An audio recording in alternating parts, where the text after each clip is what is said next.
Okay, very good. Here we go. The recording has started. So, welcome to this webinar put on by the National Association of State Chief Information Officers and sponsored by the NASCIO Enterprise Architecture and Governance Committee and the Security and Privacy Committee. This webinar is supported by a grant from the U.S. Department of Justice, Bureau of Justice Assistance, a longtime partner with NASCIO in working in areas such as enterprise architecture. And we appreciate you being here. I want to lead off with just a little background on cyber disruption response planning. Our speakers today are Christensen from the state of Michigan, David Geick from Connecticut, Sheri DeVaux from Connecticut, and I will be hosting our session here. I am Eric Sweden with NASCIO. So as this slide presents, we want to make you all aware that we are looking certainly at an increase in cyber threats. Cybersecurity has been on the annual state CIO top 10 list published by NASCIO since 2009. It's always been a priority for the state CIO, but since that first top 10 list was published, the frequency, magnitude, and sophistication of cyber attacks has continued to increase at an accelerated pace. The internet news is certainly full of reports on major cyber events every day, but the magnitude is expanding in terms of reach, number of citizens affected, value of intellectual capital, and national secrets stolen, the business impact on industry, banking, and healthcare. Some have labeled 2014 as the year everything doubled in terms of attacks, cybercrime, and cyber spending. The main message we want to bring to you today is it is absolutely essential for states to develop a cyber disruption response strategy, and operations need to be developed now.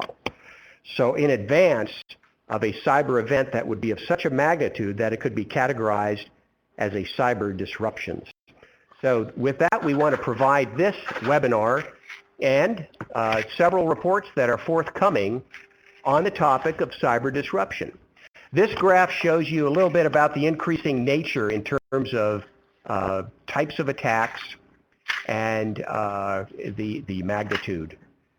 This slide here comes from our Deloitte NASCIO survey of cybersecurity across the country. And what we want to see is more capabilities in the way of cyber threat analysis so that we can be prepared in advance. We know it's coming over the horizon. And clearly, as you look at these statistics, we've got a ways to go.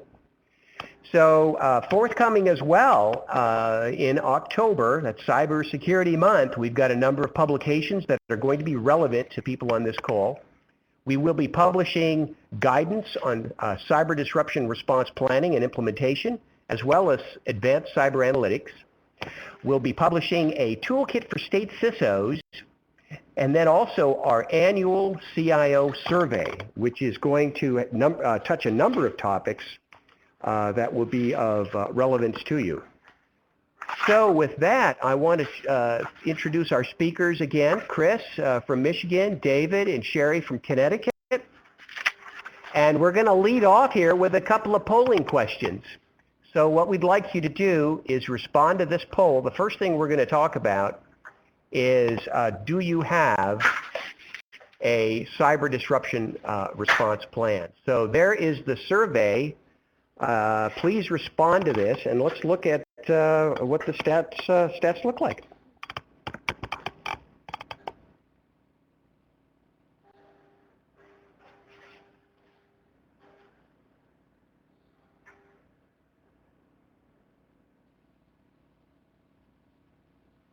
All right, we're going to go ahead and end this poll, and I'm going to broadcast the results.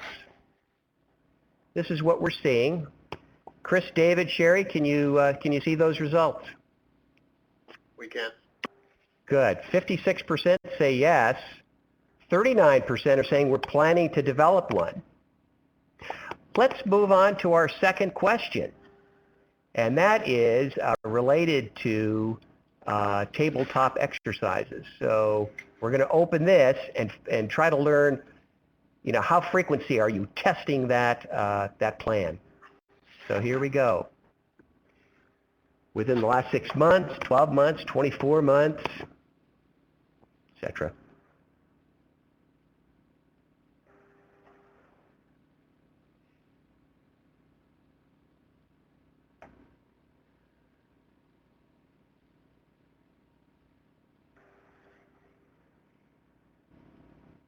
Okay, the numbers are stabilized here. Let's go ahead and end that poll, and we'll broadcast it. And there you see the results. Chris and David and Sheri, do you see those results? Yeah, I can see them. Okay, so 30% have tested their cyber disruption plan in the last 6 months, 26 within the last 12 months, 17 in the last 24 months. So that gives us an idea how active these. All right, very good. Thank you all for participating in those questions. With that, Chris, I want to turn it over to you to talk about cyber disruption planning in the state of Michigan. Thanks for being here, Chris. All right, thanks, Eric, and thanks to everybody that's on the call today for taking time out of their day to be able to participate. I found it interesting that 56% of the people that are on the call have a plan. Perhaps these are the individuals that are, most worried about it, and that's good, but I think it's interesting about how we can try to provide more attention to something of this nature of having a cyber plan. So in the state of Michigan, we have developed a cyber security plan, but we had a strategy first. So I just want to go over a little bit about what the state of Michigan has done, why we needed to have a plan. I think everybody is aware that it's not any longer if you get hacked, it's when you get hacked. I want to talk a little bit today about some of the key drivers, the external and internal reasons of why we were trying to develop something, and also the methodology that we've adopted, some of the key outputs that we have, challenges that we encountered, lessons learned, and then looking forward. So at the federal level, we know that there's plenty of things that are always going on, and with the OPM hack that's now, I think, up to 21.5 million records that's been taken, it's very alarming. I recently read that there were 5.6 million people's fingerprints that were taken and compromised with that hack as well. So we know that these things are happening and they're going on all the time.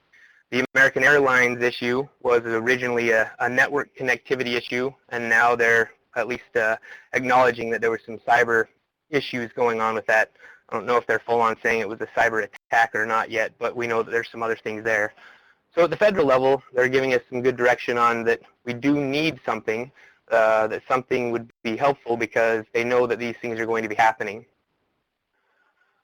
So here is some of the drivers of why we were putting together a plan. These are like the business drivers for what we were doing. These are things that have been said at the federal level, the directives of why and how we should try to shape a plan to be able to make sure that we're protecting our critical infrastructure. This is also a little bit more close home to Michigan. Fortunately for Michigan, we have a governor who understands IT and who knows cyber. So when he was elected in 2011, Governor Steiner introduced the Michigan Cyber Initiatives, wanting and desiring to make Michigan a leader in cybersecurity. He was very proactive with cybersecurity, and in fact, he developed the he developed a cyber defense with the Michigan Cyber Command Center, the Michigan Cyber Range, and the Michigan Cyber Civilian Corps, because he knows that something could happen, and he wants to make sure that we're going to be prepared. So in Michigan, we originally created the Cyber Disruption Response Strategy that was published in September of 2013. Now, we're going to have the Cyber Disruption Response Plan that will be available at the North American International Cyber Summit on October 25th and 26th in Detroit. I just want to draw your attention to a couple of these. As Eric was saying earlier on, breaches are happening all the time. People are attacking. The two that I really like on this slide is that by the time you hear the thunder, it's too late to build the ark. Where 56% of you had already started to have a plan. I think that's great, and I think we can make sure that we have the plans in place that we're going to need. The other quote that I really like here is that there are two kinds of big companies in the United States, those who have been hacked and those who don't know they've been hacked. I think that's kind of funny, but it's very true.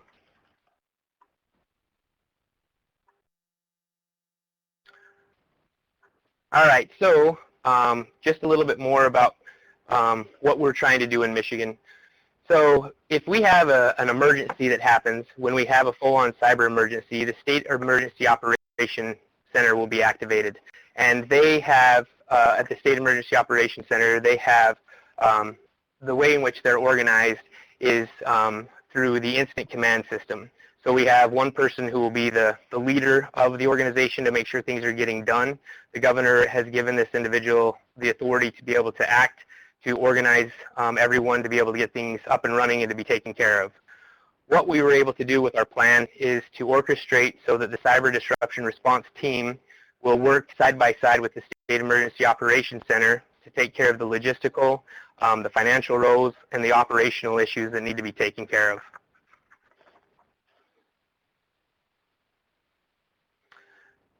Just a little bit more about the breach frequency. One of the things I find interesting here is that there were fewer identities were reportedly exposed in 2014, in part due to a fewer companies reporting this metrics when disclosing that a breach took place. This could indicate that many breaches, perhaps the majority, are going unreported or undetected. So people, I even maybe with the American Airlines one, they weren't necessarily wanting to come right out and say that this had happened because perhaps they weren't completely prepared of what to do and the ramifications if they actually admitted that there was some cyber issues going on. So in Michigan, what we've done is we have our strategy and we want to make it better. So we've taken a 4-month process to be able to collect insight and get information from key stakeholders. So the Michigan State Police, the National Guard, our private and public partners that would include like DTE Energy, Kent County, Lansing Board of Water and Light, University of Michigan, Michigan State University. We leveraged the experience of a large security company, incident response personnel, to help get our data and to help write the plan. We would use individual and joint meetings with stakeholders to discuss and make sure that we had correct principles in place to know when we needed to contact each other and to make sure that we knew when to bring each other in. We based this on a federal and state best practices to try to make this so that we have the best practices in cybersecurity. And then also, we want to make sure that we're going to be able to do a tabletop to make sure that this is viable and this is real. So on October 9th, we have a tabletop exercise where we'll be involving the National Guard, Michigan State Police, and other key people around the area to make sure that this is a plan that will be viable for any and all issues that can happen.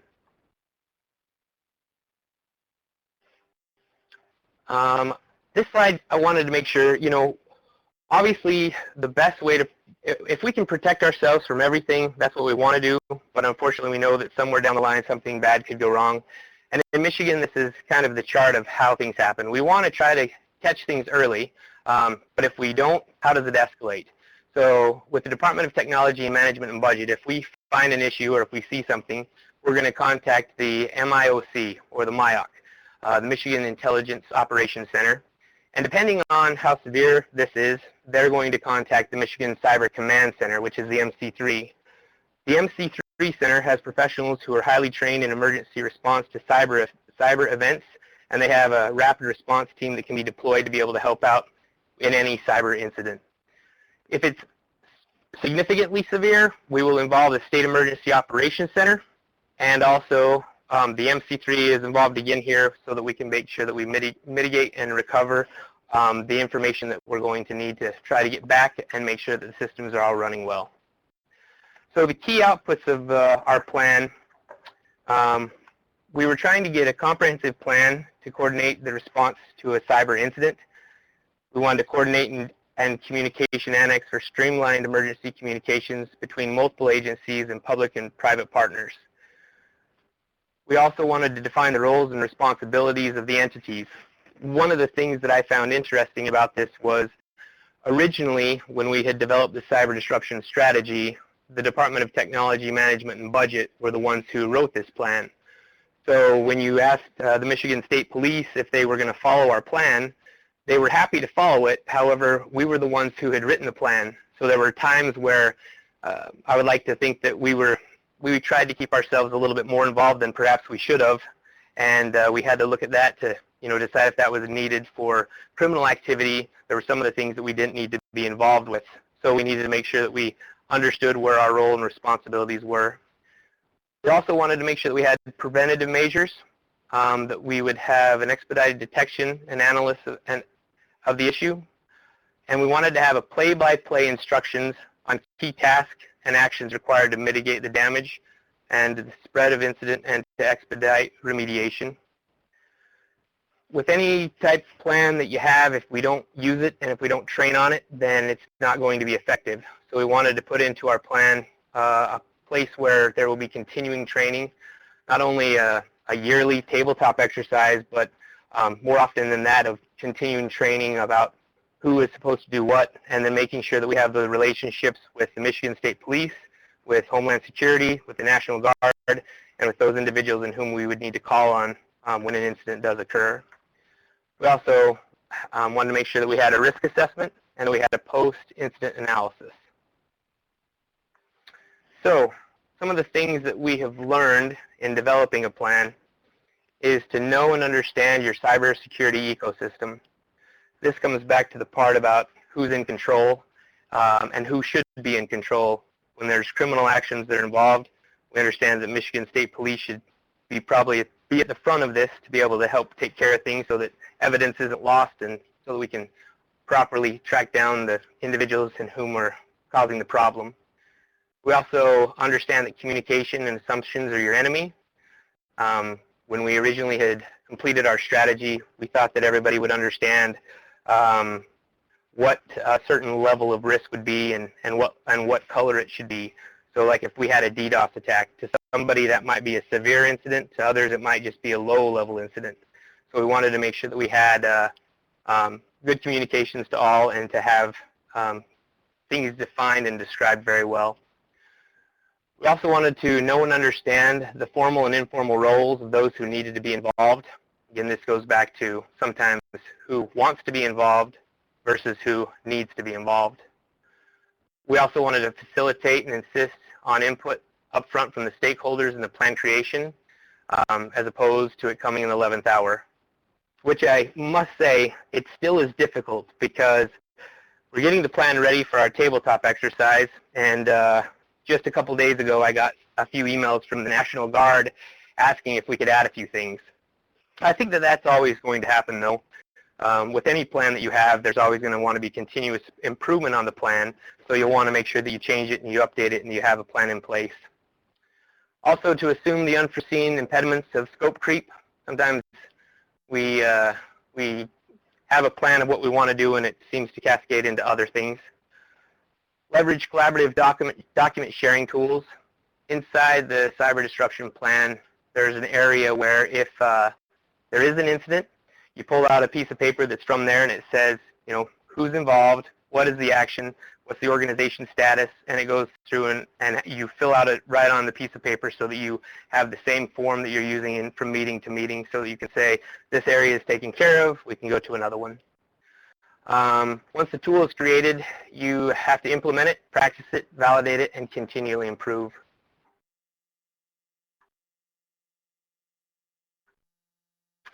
All right, so just a little bit more about what we've been able to do in Michigan. As you see, these are our response levels from low, medium, high, severe, and then an emergency when the governor's contacted.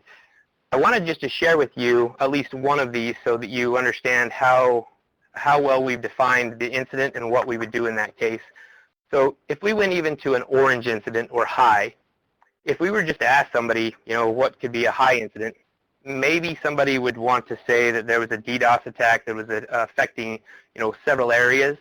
But what we did is we went through and we defined specific things that would be able to be in the high level of activity, and I just wanted to share those with you. So the first one would be an exploit for a vulnerability that has a moderate level of damage, a compromise of a secure or critical systems, a compromise of a systems containing sensitive information or non-sensitive information.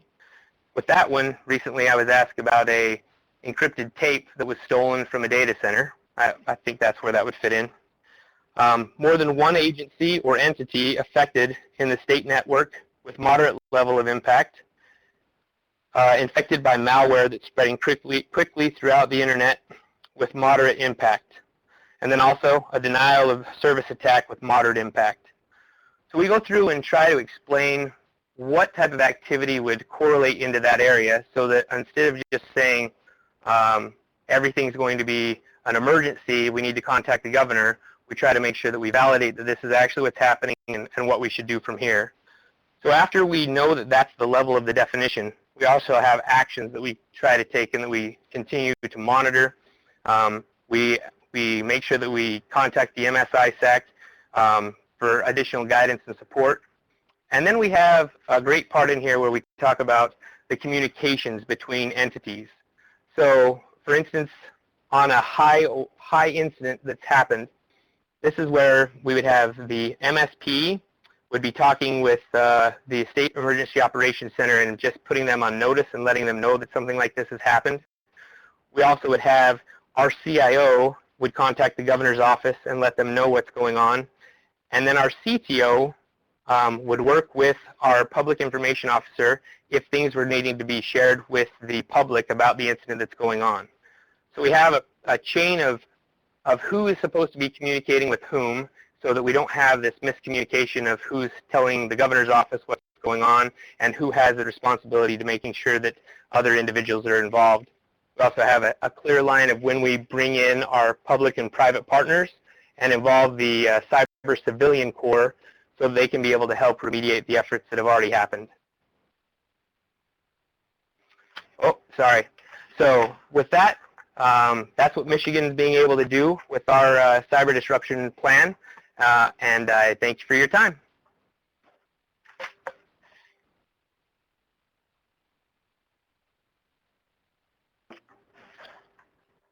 Okay, this is excuse me. This is David Geick from the state of Connecticut. Sheri DeVaux here as well. For Connecticut, we come from a couple of different backgrounds. I had a mostly military background and came to the state about a year ago, a little over a year ago. Sheri's been with the state for a while and is also heavily involved in emergency management and incident response, both at the department level and at the statewide level.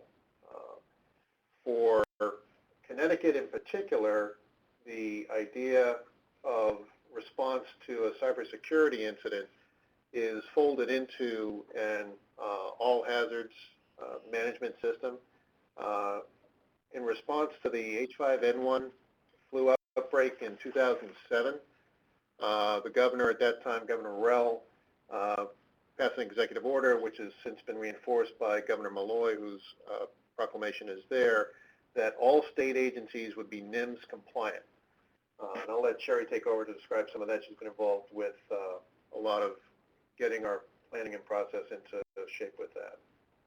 Yes, hi, Sheri DeVaux. Governor Malloy really had to hit the ground running after his inauguration because Connecticut got hit by a series of storms. So within months of Governor Malloy stepping in, he was made very well aware of the importance of response and communication during response throughout the state of Connecticut, whether it be cyber or a physical attack. So we are very strong in all hazards planning so that we can apply a framework to every type of response we might have to have.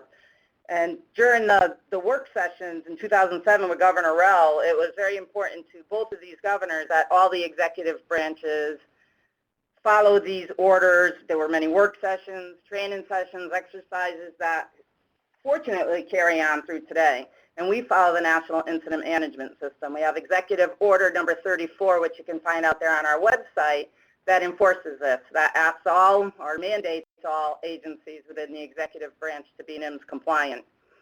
And that is very helpful because it really enables effective and efficient incident management. NIMS was actually brought to be after the 9/11 attacks and the hurricane seasons of 2004 and 2005. For first responders, many came to assist with the response to these emergencies, but nobody was talking the same language. It was very difficult to have an organized response when nobody was talking the same language. So the federal government came up with NIMS, and you can find their guide out on the website, on their website also, to help you understand a little bit more the background to what NIMS is. We're going to touch on it a little bit.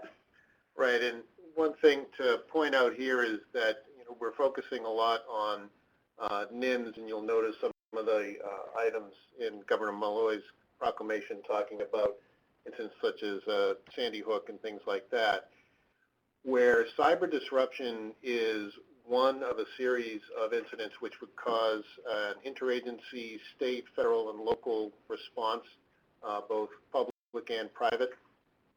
And based on that, we look at cyber disruption as potentially the cause of the statewide incident, but it also might be the effect of other statewide incidents, such as major storms or environmental effects that could cause a bleeding into the cyber arena where you start to lose services or effective functions of the state government based on weather impacts on the infrastructure.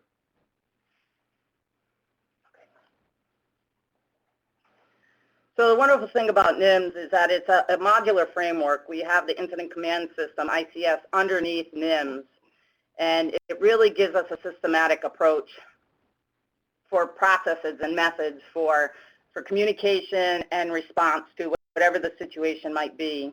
It's a top-down modular fashion based on the size and complexity of the incident. So you just activate the roles that you need. Chris had pointed out in one of his slides that you need to understand and know the roles of those that are going to be involved. NIMS and ICS provides that framework for you so that you do know who and what everybody has to do in response to make it a little bit easier in that time. So in Connecticut, to support Executive Order 34, the governor has the State Agency Training and Exercise Program, which we refer to as SATEP. That program, our plan, provides what the agencies need to know about this to ensure that we can be in compliance with the executive order.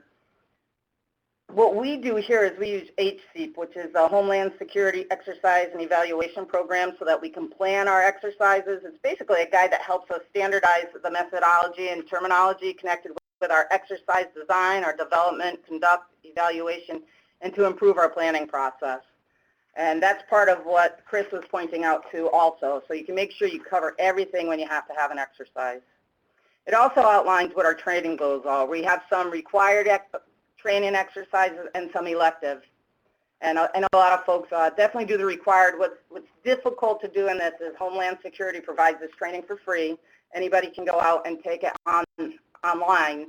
The difficult part is you have to have your employees in the mindset that these are geared toward first responders. So sometimes it's difficult for somebody in IT to put their mindset that they're talking about a plane crash here, but what if the plane crashed, unfortunately, into a building where your main IT structure was?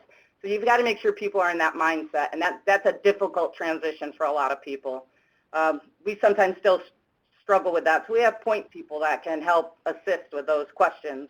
It outlines our exercise goal, and we also have an annual statewide exercise. As a matter of fact, we're doing it this month, where the actual exercise for the municipalities who are included in this is a hurricane, but also due to some of the issues we've faced in the state, it also makes sure schools have security plans in place. Agencies also participate, and with HSEEP, they're able to create index specific to their agency. So it really encompasses the whole state, right from municipalities, state agencies, NGOs are involved. We have some private businesses that participate along with our utility companies. So it is a very comprehensive exercise, and it gives everybody a chance to exercise their plans.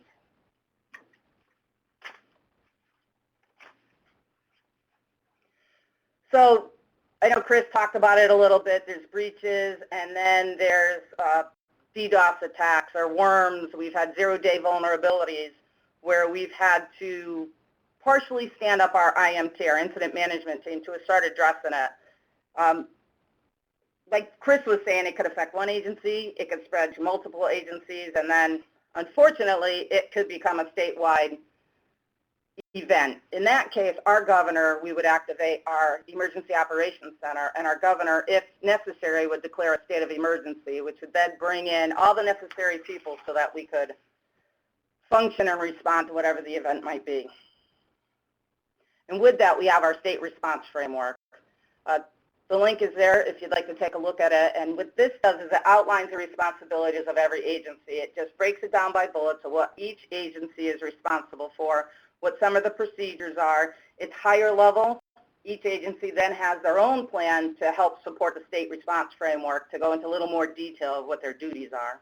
And I won't go too much into that because if you're interested, you can take a look at it on the web and see more detail. The interesting part of having it part of a state response framework is that if we had a purely cyber incident like a DDoS or a zero-day vulnerability, exercising it through this framework makes other associated agencies who might not think about how much they depend on the IT infrastructure and what happens if statewide VPN connectivity goes away. What would happen if the state mainframe and the main data center went away, those kinds of impacts. So it's a way of having other associated agencies deal with the secondary and tertiary effects of potential cyber incidents. So we've built a flow chart here to kind of walk us through and walk you through how our response works. And this has been modified for a cyber incident, but it definitely works the same way with a physical incident. And we've had a number of times where we've had zero-day vulnerabilities or DOS attacks where we stand up part of our IMT to respond. We talk amongst the technicians here. There's the incident commander who then can report to our agency heads as to what the situation is and brief them as to what our response plan is. And we stay in touch with the state agencies that need to be contacted with ourselves. The next phase would be if we're starting to see more of a state agency-wide issue with our cyber infrastructure. That's when we would bring in a State Emergency Operations Center and we would start building out that framework a little bit more. State agencies and DAS in our case would work through the EOC. There'd be unified command meetings where agency heads can speak with our Director of Emergency Management and our technical specialists to start determining if we need to expand on this event for our response. And then the last phase would be there is a lot of trouble. Whether it's a physical to cyber or cyber to physical, we could start talking about life safety issues here because certain parts of the infrastructure aren't available. At that point, our governor would declare a state of emergency. And that's where we would bring in federal government, Homeland Security, and the municipalities would have a connection into the EOC. If they're starting to see effects of whatever the incident is in their areas, we could all communicate through a local point at our EOC. We make sure we're keeping all the state agency heads notified. We're keeping municipalities. Again, in that we have our NGOs and some private business, utilities, and we can get some information sharing going on at this point. MSISAC would definitely be involved as we are through a lot of any cyber incidents. I think most of the states do rely on MSISAC and the sister states to share that information about what might be going on.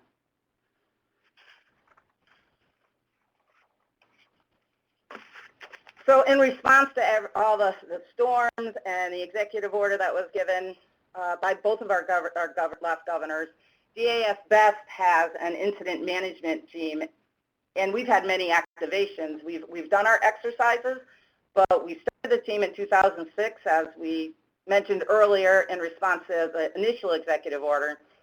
But then in 2009, we had lost a major transformer that fed the data center, and we had no street power coming in, and we had about a 24-hour period where we had to ensure our operations were running. It was too early yet to declare a disaster and move to our hot site, but at the same time, we had a major response in our hands. But due to our semi-annual exercises, our IT teams were able to respond to this. We stood up our IMT. It never made the newspaper, which is huge for anybody that works in state government knows. We were very successful because of our plans, because of our exercises, and because of the framework we were using with NIMS, that the constituents never knew that there was any issues with their technology. They were able to, all agencies were able to provide services. So that was a big win for us.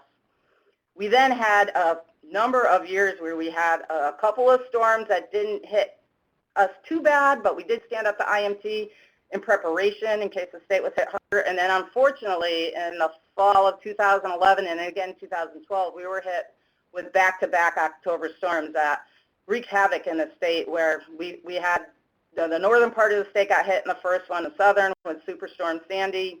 We did have a lot of communication incidents, cell towers were going out, and because of that, we were able to address a lot of things. And our IMT was fully deployed and activated in response to all of that. And then we also had a couple of severe winter storms and a couple consecutive years after that. And these weren't cyber-specific events, but there were requirements for us to provide that framework and that our IT services to our other agencies that did have to provide physical response to the storm damages.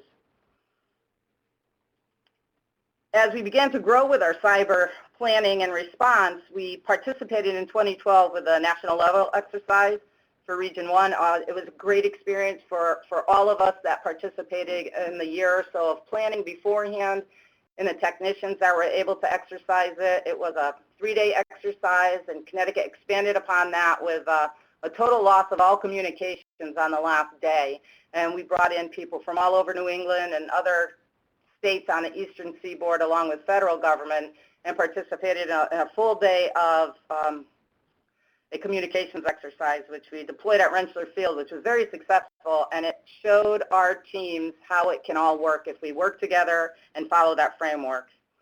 And then in 2013, DAS, along with our sister agency, the Division of Emergency Management and Homeland Security, we formed a cyber committee, and in that we brought in some of our NGOs and private area partners to discuss areas of cyber concern. So with that, we spend a lot of time, we do a lot of information sharing so that everybody could go back to their agencies or their companies to share that information and risks that are out there and present each month. The other thing that is important is after this happened, we have a very strong partnership with our Emergency Management and Homeland Security Division, and we participate with them in the Threat Hazard Identification and Risk Assessment, better known as THIRA. And they bring us in for every meeting, and we get to discuss it. And cyber is at the top of the list for risks, at least in the state of Connecticut. If you go through and use Homeland Security rating system, I'm sure that would probably be the case in many, if not all states, that cyber risk is right there at the top of the list. So at this time, we have our statewide cyber response plan in draft, which will be part of the state response framework that we had referenced earlier. So with that, we will have an annex in that framework so that we can respond to the various events. So some final thoughts. We discussed how physical can become a cyber, and cyber could become a physical event rather quickly. We need to be prepared for that. It also could give us life safety issues if we're not able to deliver our government services. We provide IT services to all executive branch agencies, and if state police can't have the comms in place that they are required, it definitely can become a life safety issue very quick, so we need to make sure we are addressing that. And we need to exercise. That's the most important part is to exercise. Without a plan, you can't exercise, and without exercise, you can't refine your plans. Chris mentioned earlier that you can't plan for everything, but if you do have a plan in place, at least you have that framework, which will most likely cover almost any unexpected event that might arise. So the communication part, one of the things, the Cybersecurity Committee is co-chaired by the State Homeland Security Advisor and by the State Chief Information Officer. The fact that there's a meeting at which you have state, federal, local, and private sector representation, the idea that there's a constant stream of communication in terms of the response framework and in terms of the constant working together, those relationships are pre-built, and based on that, it's easier to exercise any contingency planning that you have.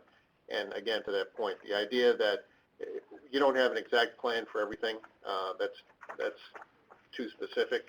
But if you have the relationships in place, then at least most of the thought about how is this particular disruption event, whether it's caused by a breach or it's caused by a natural hazard, the idea of who is actually affected and who has tools to bring to bear to help fix the situation and return government services is better in place. And so that's, particularly in the last few storms over the last winter, that's been apparent. And the fact that the relationships are there has been a very strong contributor to helping that move forward for us here.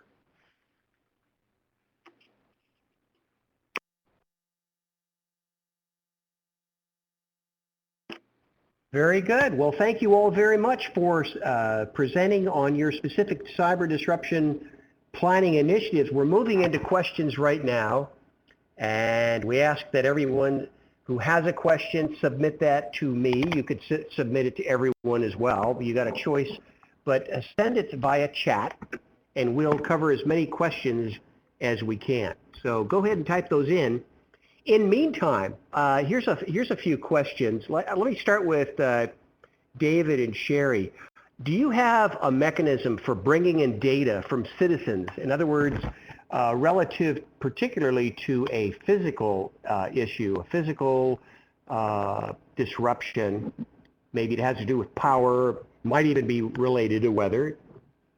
Do you have a way of bringing that data in so that it's on the radar and you're beginning to prepare for it?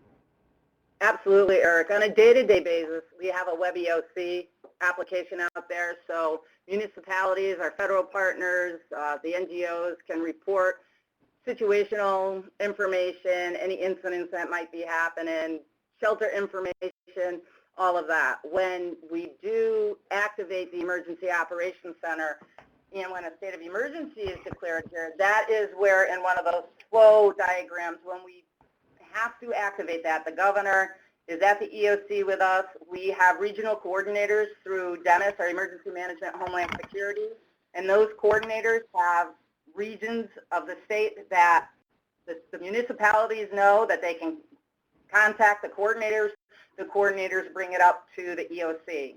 We also have 2 calls a day, one with state agencies first, all the agency heads, with the governor present. The second call, the governor is also present, and it's with the municipality heads and emergency management directors. And there is a constant flow of information, whether there is an event that is happening or whether there's important information that needs to be shared on a day-to-day basis that is in place. Very good. Chris, how about state of Michigan? Do you have a way of bringing in data from citizens? Yeah, we do. Citizens often will be able to call, they call the state sometimes when they need help. They call the MC3 or the MIOC, the state police area. So we do, and then we also have the same way of being able to tracking this information. We have a lot of the information. We haven't exactly been able to use it as well as we would like for some metrics and some measurements, but we do have that and we're collecting it.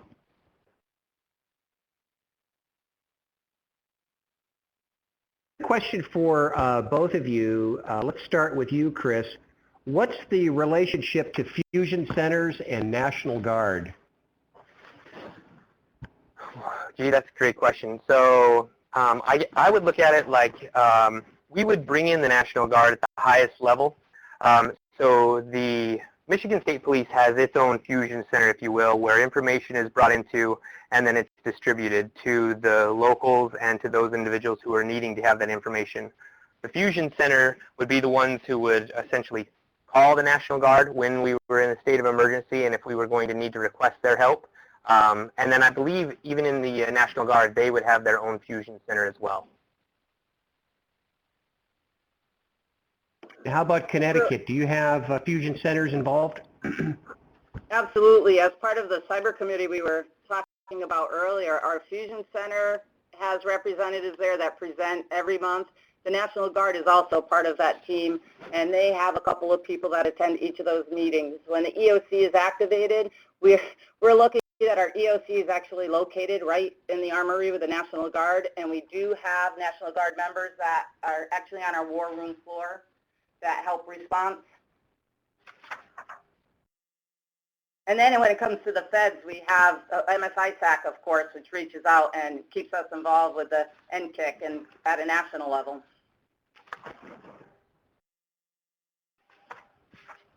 Very good. And now, here's another question. Relative to the kinds of data resources that you have to try to protect, do you have, in fact, an inventory of data resources, some information related to the value of those resources and how to protect them? Let's start with you, Chris.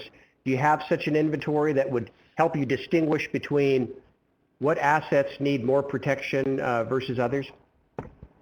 You know, we do. We actually, I guess you can take that a couple different ways. And for us, so we have a physical asset of buildings.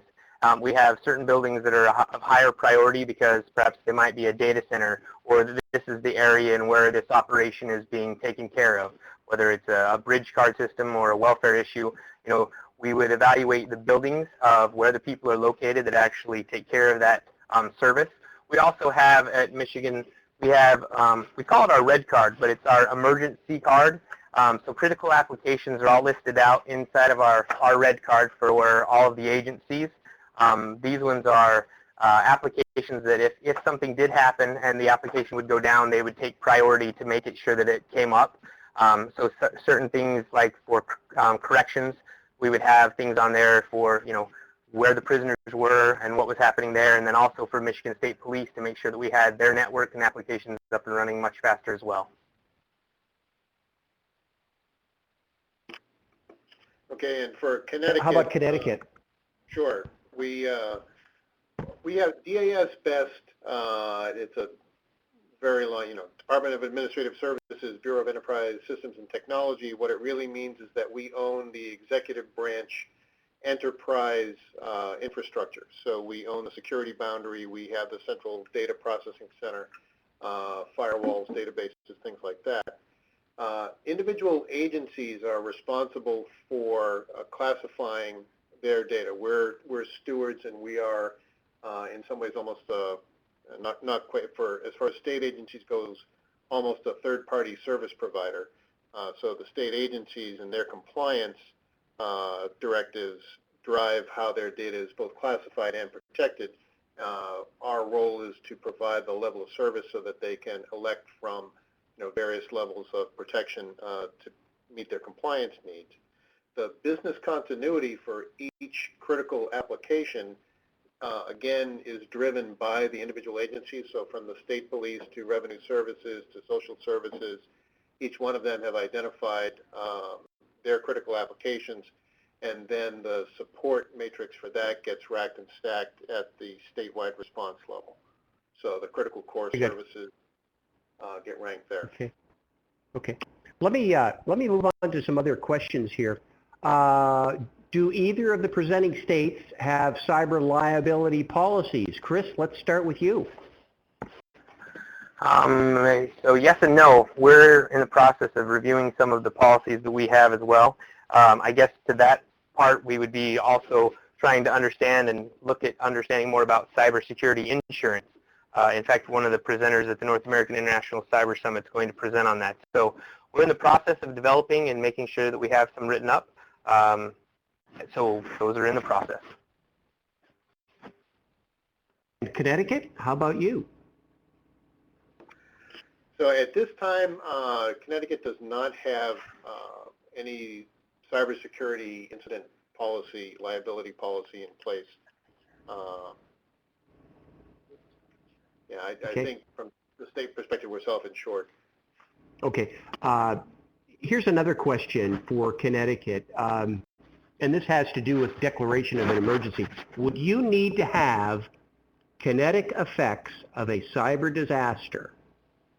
Actually, the effects have happened. You're facing the effects before an emergency declaration or any type of declaration can be made. In other words, you can't anticipate, you got to wait for effects to actually take place before an emergency can be declared?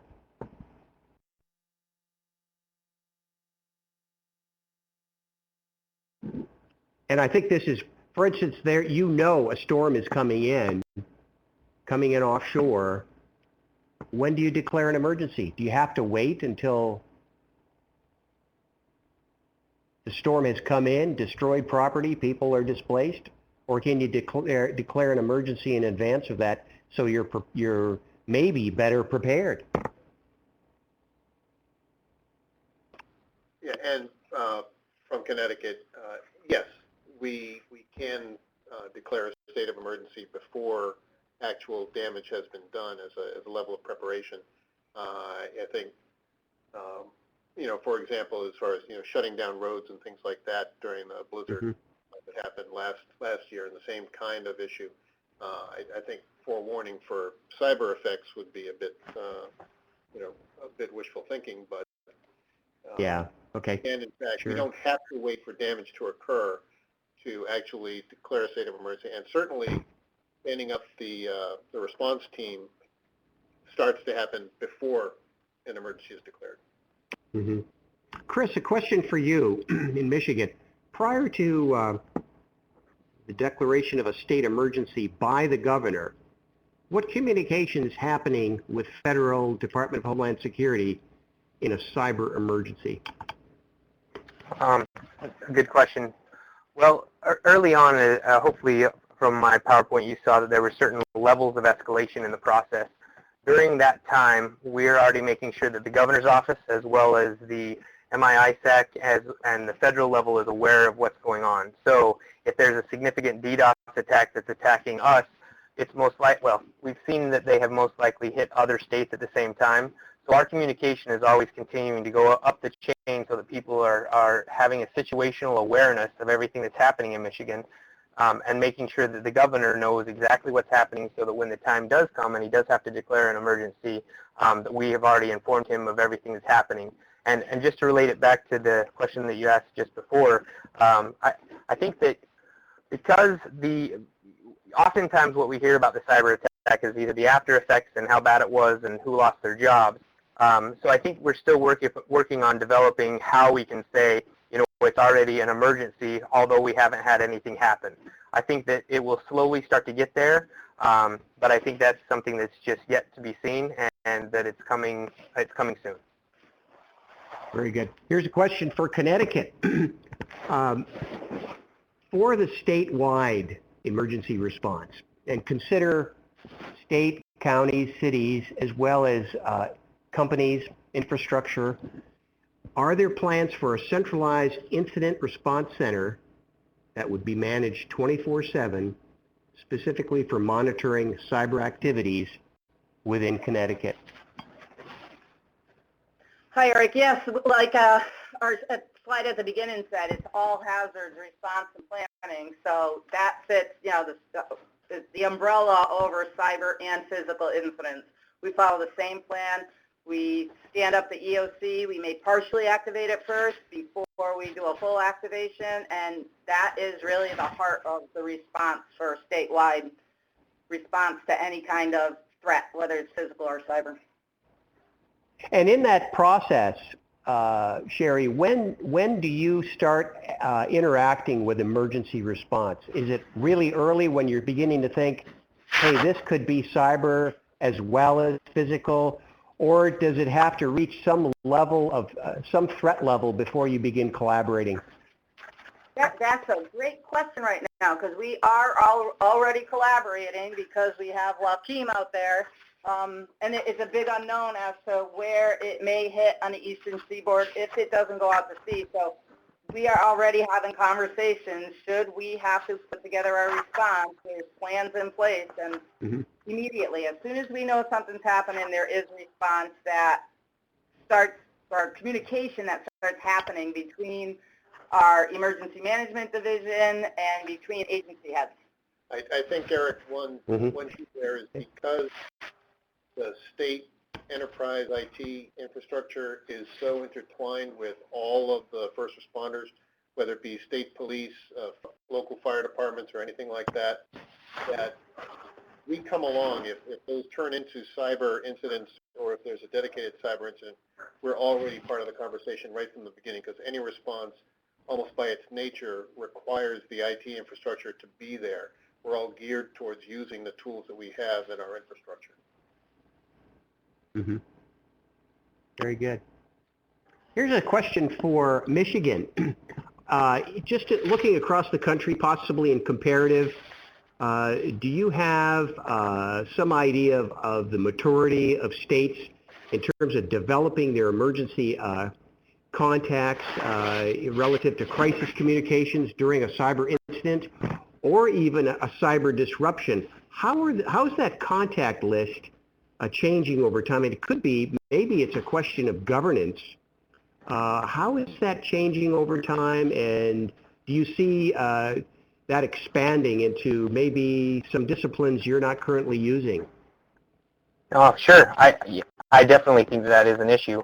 I think that one of the things that we're doing on our communications, or for our communications, is that we have certain individuals who are responsible to make sure that we have those lists up to date. We recently did an internal tabletop exercise, and during the exercise we talked about how everything was shut down, the network was down, and they said, well, who do we need to contact?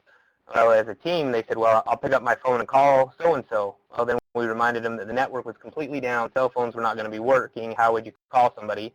People actually didn't even have a telephone list with them. I, for one, rely on my phone heavily, so I wouldn't know somebody's telephone number if I didn't have it on my phone. So, once that happened, then what we did as an organization is we ended up purchasing the 800 megahertz radios so that if something does happen, and when it does, we can be able to make sure that those who need a radio will have a radio so that they'll have a means of communication.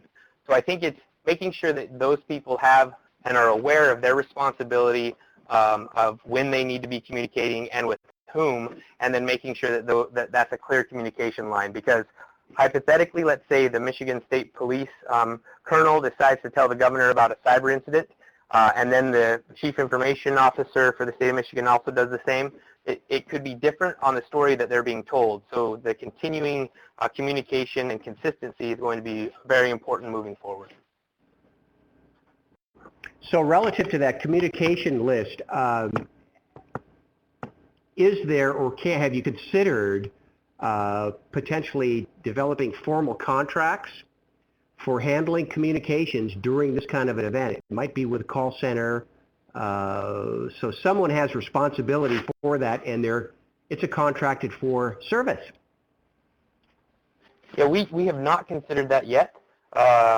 Would we be willing to look into it? Sure. I think as the state right now, we feel we could handle that, but time will tell, and if it's something we need to do, then we'll look into doing that.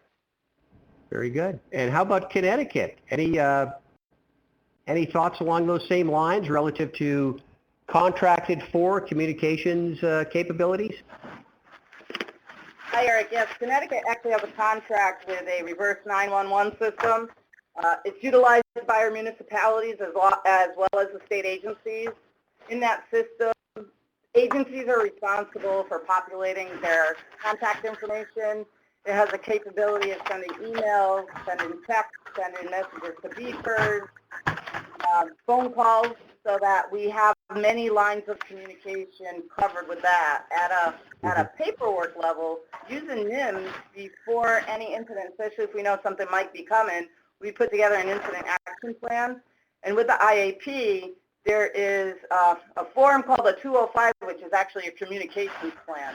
And in that communications plan, it also has phone numbers of key people that are within each section for response, radio frequencies that various responders will be using, and those kind of things. Very good. Well, I want to thank all of our speakers for presenting to us today. You did just a fabulous job. This information is extremely valuable. And I want to also thank all of the attendees and those that sent in questions. Thank you very much. I want to again remind you, we've got reports that will be coming forth very soon. The CISO Toolkit, our reports on cyber disruption, response planning guidance, and our upcoming 2015 annual CIO survey. So look for those reports, and stay tuned for more webinars on cybersecurity. Thank you so very much. Have a good afternoon or good morning, depending on your time zone. Thank you.